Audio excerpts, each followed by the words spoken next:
Who would have thought that the material used to wrap up works of art would become art itself? These extraordinary copies of classic paintings are all made of bubble wrap.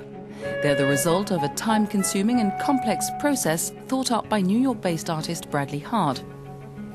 A classically trained painter, he uses ordinary syringes to inject each bubble with paint, turning them into pixel-like entities.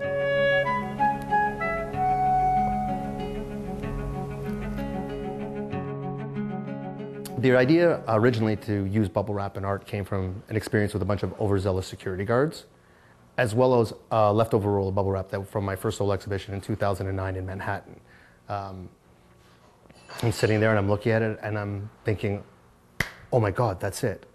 And I know that it's an idea that wasn't 100% new, to play with the idea of the cultural trope on whether or not one should touch art, because that's what the art began at. They didn't start as paintings or the sculptures they're moving into. It actually began as a sculpture of just a roll of bubble wrap and playing with the idea that should you touch the art or not. Each artwork takes about 150 hours to make without counting the time it takes to load the paint into the syringes.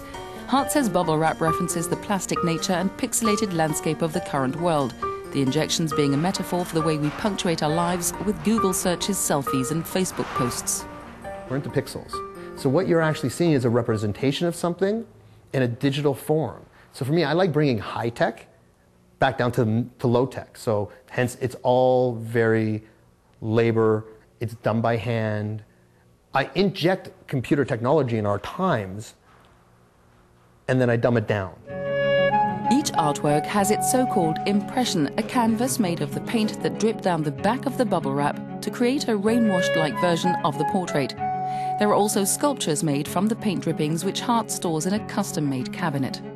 The Master's Interpreted Injections and Impressions by Bradley Hart is on show at the Cavalier Galleries in New York in May.